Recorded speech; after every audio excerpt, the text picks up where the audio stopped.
Salam sejahtera, saudara yang kekasih di dalam nama Tuhan Yesus Kristus. Sesudah kita usai memikirkan Saul sebagai raja yang pertama, kini kita akan memikirkan bagian berikutnya, yaitu Daud dengan masa keemasannya. Di dalam 2 Samuel pasal yang ke-5, demikian firman Tuhan. 2 Samuel pasal 5 ayat 1-5.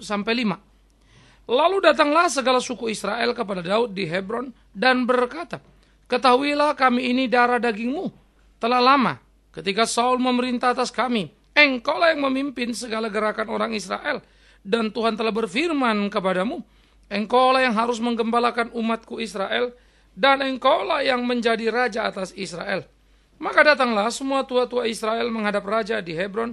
Lalu Daud mengadakan perjanjian dengan mereka di Hebron di hadapan Tuhan. Kemudian mereka mengurapi Daud menjadi raja atas Israel. Daud berumur 30 tahun pada waktu ia menjadi raja. 40 tahun lamanya ia memerintah. Di Hebron ia memerintah atas Yehuda 7 tahun lamanya. Dan di Yerusalem ia memerintah 30 tahun atas seluruh Israel dan Yehuda.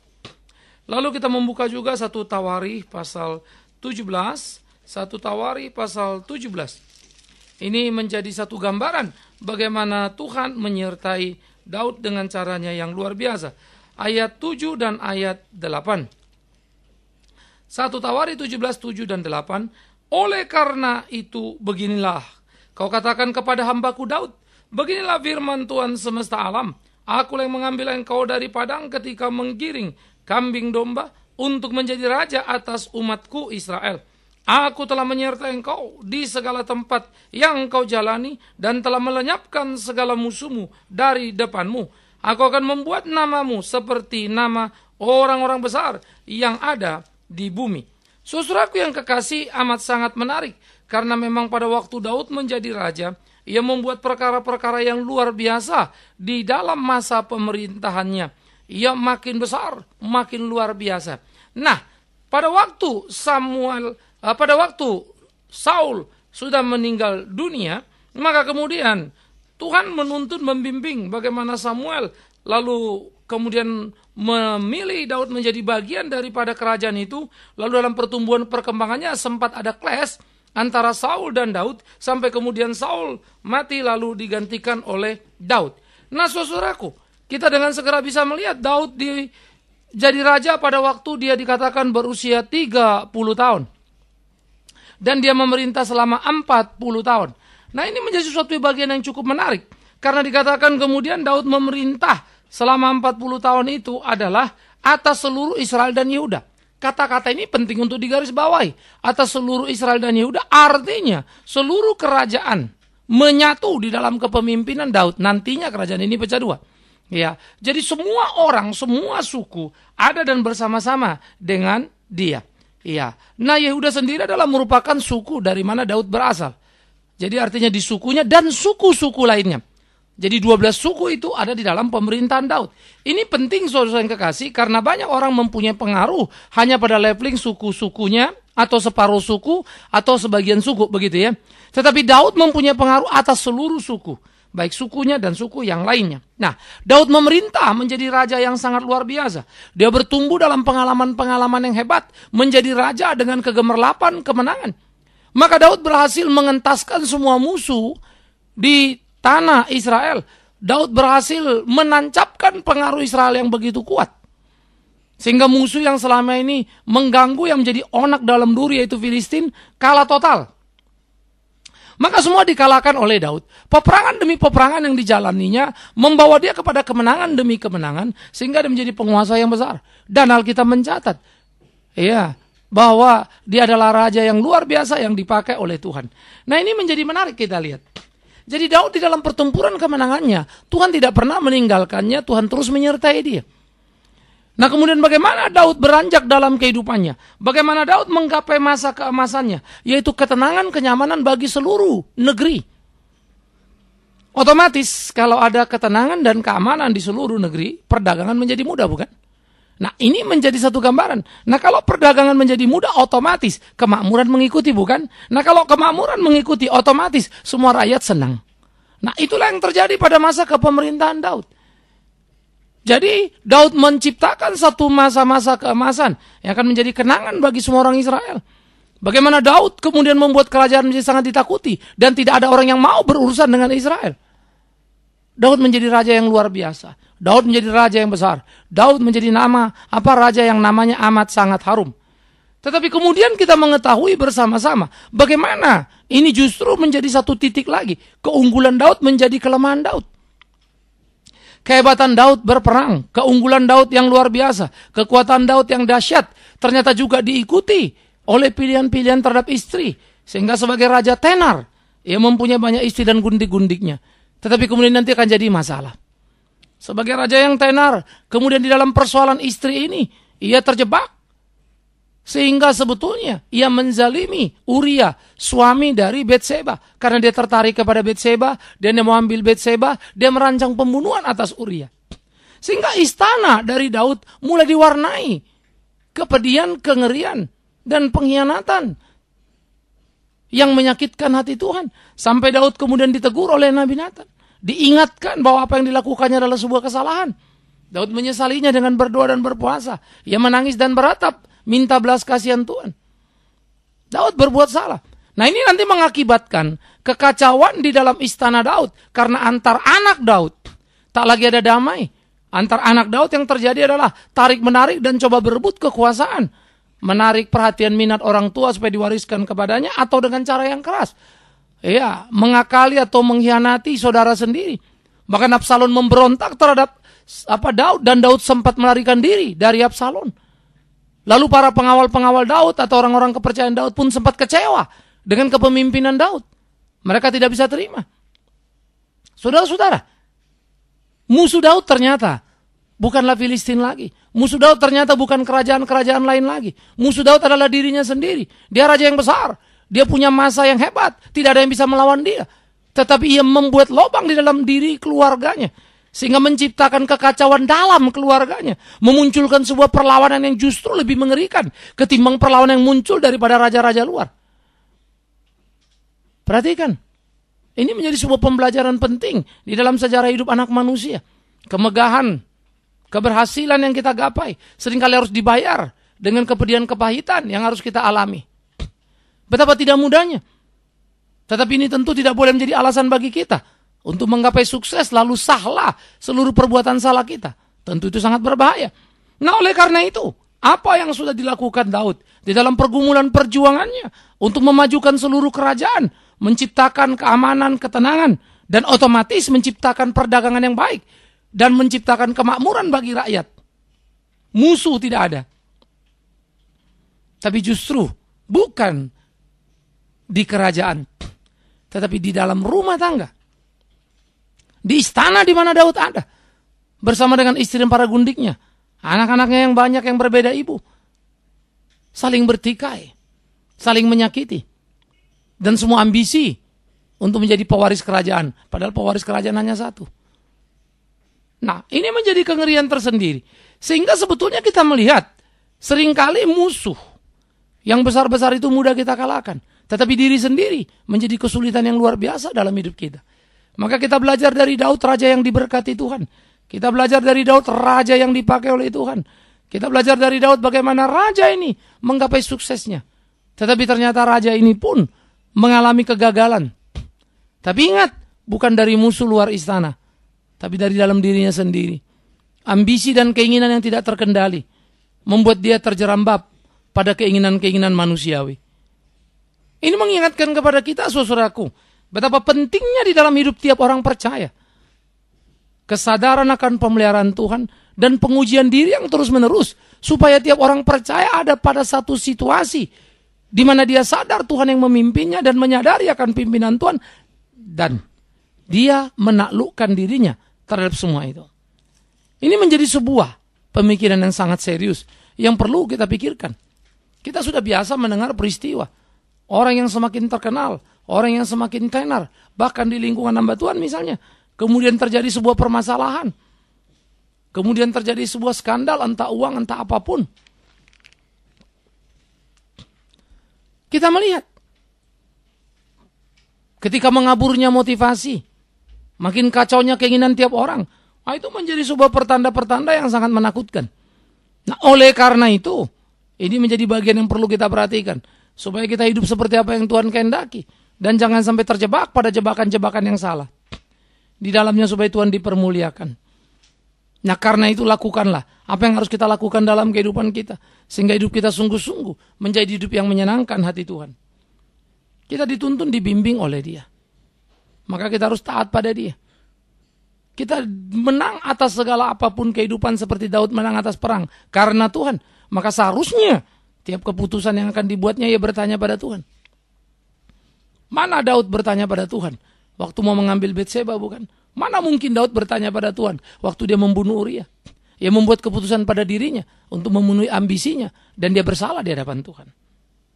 Nah, ini menjadi sesuatu noda di dalam masa keemasan daripada Daud. Tetapi sisi lain yang menarik juga dari Daud adalah bahwa Daud kemudian menjadi seorang yang ternyata sangat concern untuk mendirikan bait Allah. Dalam 1 Tawarikh 17 tadi kalau kita baca lanjut, sebetulnya dia ingin mendirikan rumah Tuhan. Dia punya kesadaran menarik ketika dia berkata, aku tinggal di rumah dengan pohon aras Libanon yang bagus. Tetapi rumah Tuhan terlunta-lunta. Karena memang kembang semayang masih berpindah-pindah. Sehingga Daud ingin membangun satu bait Allah yang permanen, saudara. Indah bukan? Dia menyadari betul, rumahnya bagus sekali. Kenapa rumah Tuhan tidak? Nah, ini sebuah kesadaran yang menarik yang coba digambarkan dalam wujud yang fisik. Maka ia ingin membangun rumah Tuhan itu. Tapi kita tidak bisa menerjemahkan itu dalam kekinian masa. Lalu kita kalau bikin gereja mewah dan megah lalu kita bilang Tuhan dipermuliakan di sana. Nanti dulu bisa jadi itu ambisi diri kita. Tetapi di waktu era Daud itu menjadi sesuatu yang penting.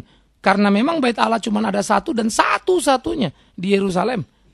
Ya, yang lain-lain di daerah-daerah itu disebut rumah ibadat atau sinagoge. Sinagog. Jadi bait Allahnya cuma satu. Maka Daud ingin mendirikan bait Allah ini. Bagaimana mungkin aku bisa enak-enak sementara rumah Tuhan tidak terurus? Bukankah itu sebuah kesadaran yang menarik, saudaraku? Dan itulah seharusnya menjadi perlu dalam kehidupan kita. Sebuah kepekaan. Bagaimana hidupku bisa enak kalau tidak memenuhi apa yang Tuhan mau? Bagaimana ingin memuliakan Tuhan dan mencari kehendak Tuhan?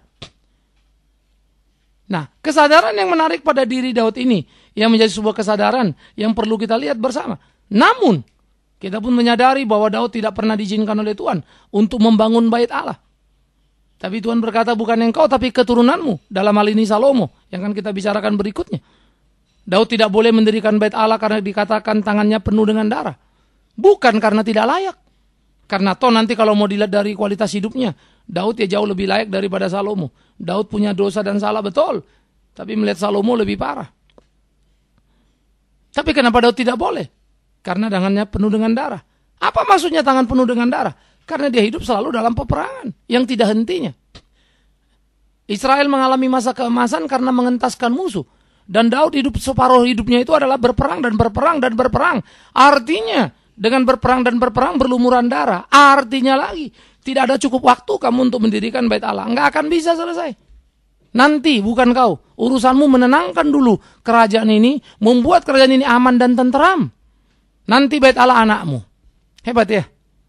Jadi bukan karena Daud tidak layak. Tapi lebih karena situasi dan panggilan hidup Daud adalah menenangkan kerajaannya. Tetapi ingat tadi. Ia menenangkan kerajaan dan memberi rasa aman kerajaan. Tetapi ternyata dia menjadi rasa tidak aman bagi Uria. Ia menjadi rasa tidak aman bagi anak-anaknya yang berambisi untuk mengambil kerajaan. Ini ironi-ironi yang perlu kita pikirkan, saudara. Betapa manusia nyala manusia dengan segala kelebihan yang sekaligus bisa menjadi kekurangannya. Betapa manusia adalah manusia yang perlu untuk saling mendukung pada dirinya. Betapa manusia adalah manusia yang perlu pembelajaran tidak henti dalam hidupnya. Untuk belajar makin mengerti apa menjadi kehendak Tuhan. Enggak ada pendeta yang terlalu besar. Sehingga dia patut untuk dipuja. Tuhanlah yang besar dan maha besar. Kepada dialah segala pujian harus dikembalikan.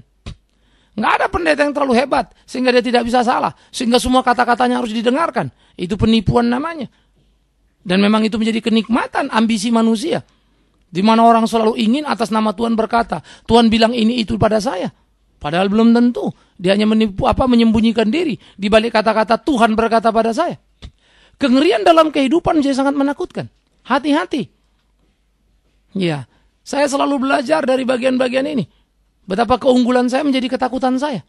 Karena keunggulan saya bisa jadi titik kejatuhan saya. Kecerdasan kita yang mampu untuk mengurai firman Tuhan bisa menjadi kesombongan kita kan. Nggak gampang. Itu rawan. Nah oleh karena itu saudaraku yang kekasih, di dalam bagian-bagian seperti inilah perlunya pergumulan-pergumulan hidup terus berjalan dalam kehidupan. Ya. Orang yang seperti saya, kalau Tuhan berkati saya dengan pengetahuan, bisa nggak saya jatuh dalam kesombongan? Bisa sekali, siapa bilang enggak? Penipu kalau saya bilang saya tidak bisa jatuh dalam kesombongan. Saya akan bisa rasa diri saya lebih hebat dari yang lain. Saya akan bisa rasa diri saya lebih jago dari yang lain. Iya kan? Maka itu saya perlu berjaga-jaga, perlu was-was. Maka dari Daudlah saya belajar betapa hidup ini sangat rapuh.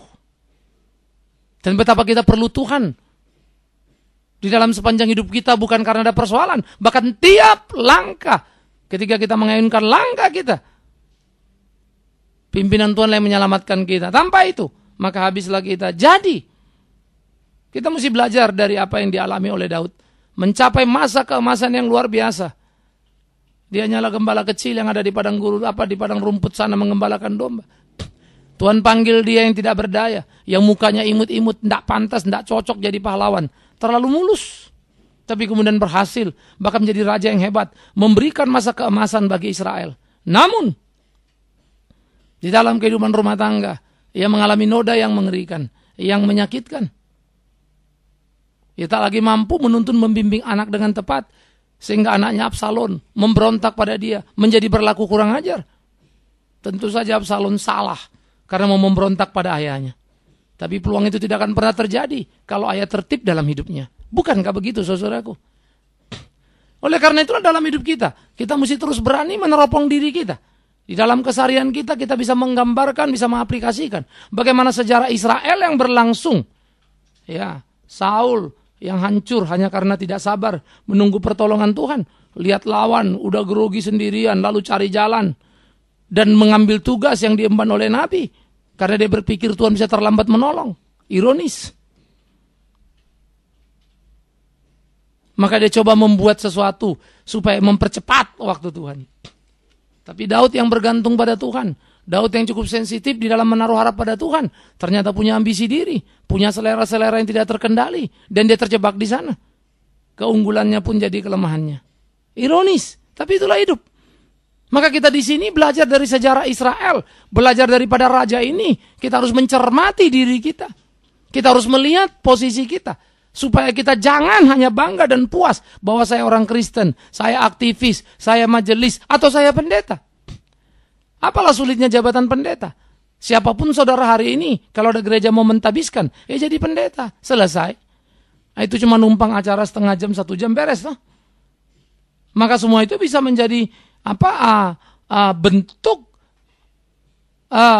jabatan yang bisa disederhanakan. Tetapi yang menjadi pertanyaan kita adalah, apakah sungguh kita mempunyai dan mengerti kebenaran dengan utuh? Apakah sungguh kita bisa menjalani dan mewujudkan kualitas yang utuh dengan tetap terjaga di dalam pimpinan Tuhan kita? Maka itu perlulah dalam hidup kita. Bagaimana kita menikmati, bagaimana kita jalan supaya bisa hidup seperti apa yang Tuhan kehendaki dan hidup kita menyenangkan hati Dia. Ini perlu. Nah, jadi saudaraku yang kekasih di dalam nama Tuhan Yesus Kristus, mari kita jalani hari-hari kita, mari kita jalani hidup kita seperti yang Tuhan mau. Dan hidup kita melayani Dia, melakukan apa yang menjadi kehendaknya, sehingga hidup kita memuliakan namanya. Alangkah indahnya.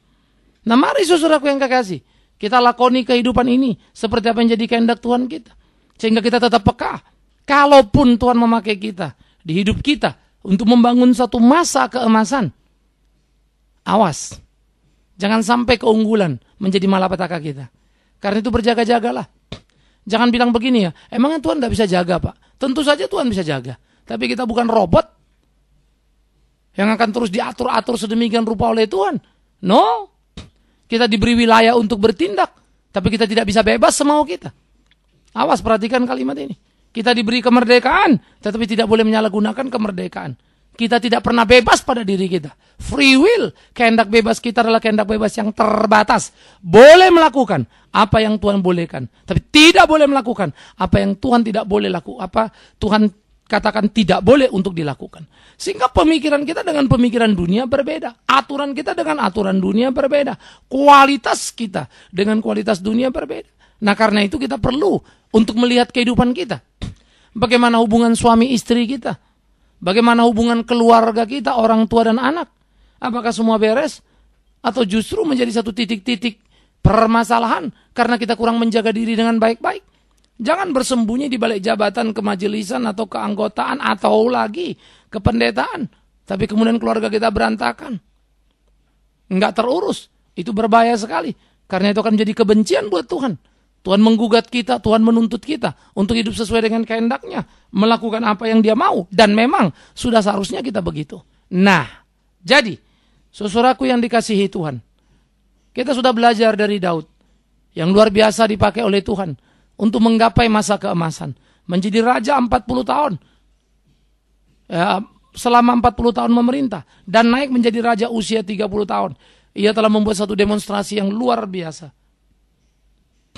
Menciptakan Israel yang penuh dengan ketenangan. Keamanan.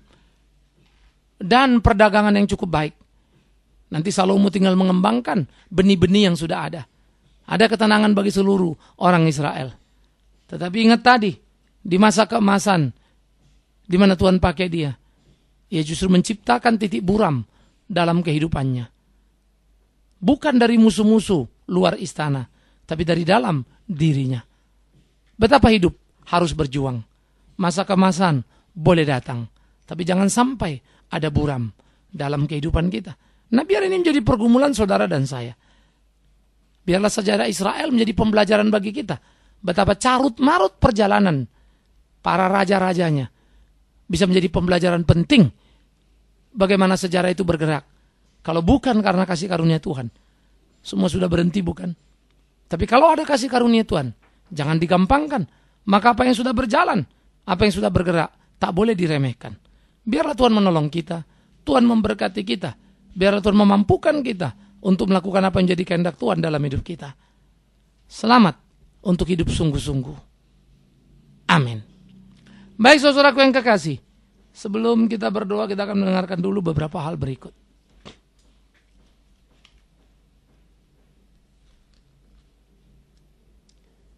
Mari kita berdoa. Kami bersyukur, kami berterima kasih ya Tuhan atas cinta kasih-Mu dalam hidup kami. Untuk apa yang Tuhan sudah kerjakan bagi kami. Kami mengucap syukur, kami berterima kasih karena kami tahu Tuhan mengasihi kami. Karena itu kami juga mau berdoa supaya Tuhan menuntun, membimbing tiap langkah kami. Sehingga kami boleh berjalan pada jalan-Mu, melakukan apa yang menjadi kehendak-Mu. Kalau Tuhan percayakan kepada kami sebuah proyek pelayanan yang besar, jaga kami supaya tak terjebak menjadi anti klimaks dalam kehidupan. Tak menjadi sombong, besar diri dan menganggap yang lain remeh. Tuhan tolonglah, karena tanpa Engkau kami tak berdaya.